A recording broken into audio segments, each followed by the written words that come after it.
আজকের ভিডিওতে আমরা জানবো ওয়াইফাই জ্যামিং আসলে কি, এটা কিভাবে কাজ করে তাত্ত্বিকভাবে, কেন এটা অবৈধ এবং আমরা কিভাবে নিজেদের নেটওয়ার্ককে সুরক্ষিত রাখতে পারি। বিষয়টা সহজ ভাষায় বলি, ওয়াইফাই জ্যামার এমন একটি ডিভাইস যা 2.4 গিগাহার্টজ বা 5 গিগাহার্টজ রেডিও ফ্রিকোয়েন্সিতে অতিরিক্ত সিগন্যাল তৈরি করে এবং আসল সিগন্যালকে বাধাগ্রস্ত করে। আসসালামু আলাইকুম সবাইকে, আমি রাশেদ, ইলেকট্রিক্যাল ইলেকট্রনিক্স এক্সপেরিমেন্ট করি। সো আজকের প্রজেক্টের জন্য ESP8266 মডিউলের প্রয়োজন হবে। এখন এই ESP8266 মডিউলে কোড করার জন্য ওটিজির সাহায্যে ফোনের সাথে কানেক্ট করব। আপনাদের সুবিধার্থে বিন ফাইল দিয়ে রাখবো অথবা গিটহাব লিঙ্ক, চাইলে সেখান থেকে ইউজ করতে পারবেন। এবার কোড মডিউলে ফ্ল্যাশ করতে চলে যেতে হবে ESP মডিউলার অ্যাপে এবং সেখান থেকে বিন ফাইল চিনিয়ে দিতে হবে। যে কোনো কোড ফ্ল্যাশ করার পূর্বে কম্পাইল করে চেক করে নেবেন, যাতে কোনো এরর আসলে পূর্বেই ফিক্সড করে নেওয়া যায়। দেন মডিউলকে একটা সুন্দর বক্সে প্রতিস্থাপন করব, যাতে ডিভাইসের ওয়্যারিংজনিত কারণে সমস্যা না হয়। এতে করে সার্কিট ডিভাইসটি নষ্ট হয়ে যেতে পারে। তাছাড়া বাইরে থেকে দেখতে অনেকটা সুন্দর দেখা যাবে যখন 6.7 সেন্টিমিটার বাই 4 সেন্টিমিটার বক্স ব্যবহার করব। এই পর্যায়ে মডিউলের মাইক্রো ইউএসবি ফিমেল পোর্টের জন্য পিভিসি বক্সের নিচের দিকে 2 মিলিমিটার দুইটা হোল করে নেব এবং উপরের দিকে 2.4 গিগাহার্টজ বা 5 গিগাহার্টজ অ্যান্টেনা এক্সটেন্ড করার জন্য 6 মিলিমিটার একটা হোল করতে হবে। অ্যান্টেনা সংযোগ করার কারণ হচ্ছে এটার ওয়াইফাই রেঞ্জ কয়েক গুণ বেড়ে যাবে।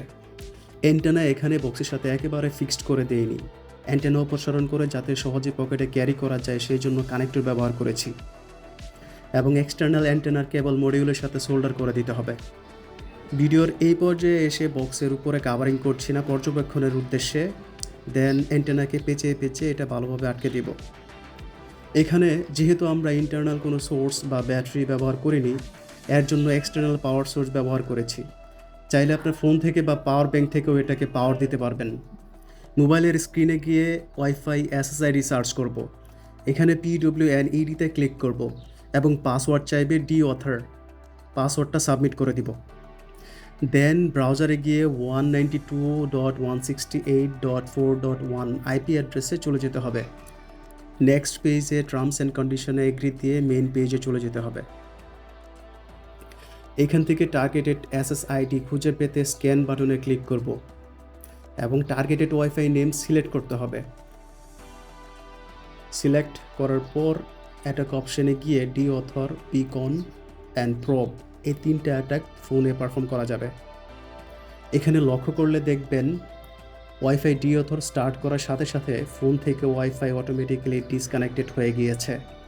এই রাউটারের মধ্যে যতগুলো ক্লায়েন্ট রয়েছে, যতক্ষণ না ডিঅথর স্টপ করব চাইলেও এটাকে কানেক্ট করতে পারবে না। এখানে বলে রাখা ভালো, বিনা অনুমতিতে কারো ওয়াইফাইয়ে আপনারা এই পারফর্মগুলো করবেন না, এতে করে আপনারা আইনি ঝামেলায় পড়তে পারেন। এখানে সেকেন্ড অ্যাটাক অর্থাৎ বিকন অ্যাটাকটা স্টার্ট করার সাথে সাথে এখানে সেম SSID অনেকগুলো ক্রিয়েট হবে। আপনি চাইলে এখানে সংখ্যা নির্ধারণ করে দিতে পারেন, 20, 40, 50 যা ইচ্ছা। এখান থেকে বাঁচার উপায় হচ্ছে ডুয়েল ব্যান্ড রাউটার অথবা ট্রাই ব্যান্ড রাউটার ব্যবহার করতে পারেন। এক ব্যান্ডে সমস্যা হলে অন্য ব্যান্ডে সুইচ করতে পারবেন। রাউটারের চ্যানেল ম্যানুয়ালি পরিবর্তন করুন। 5 গিগাহার্টজ ব্যান্ড ব্যবহার করুন যদি সম্ভব হয়। 2.4 গিগাহার্টজ বেশি জ্যাম হয়, এক্ষেত্রে 5 গিগাহার্টজ তুলনামূলক ইন্টারফেয়ারেন্স কম পায়। সুতরাং হ্যাকিং থেকে বাঁচতে হলে কি করতে হবে? ধরা খাওয়ার কোনো বয়স নাই, জানার কোনো শেষ নাই, কাজেই বাঁচতে হলে জানতে হবে। নেক্সট ভিডিওতে এর আপডেট ভার্সন নিয়ে আসবো, যেখানে বাটনের সাহায্যে ডিসপ্লের মাধ্যমে পারফর্ম করা যাবে।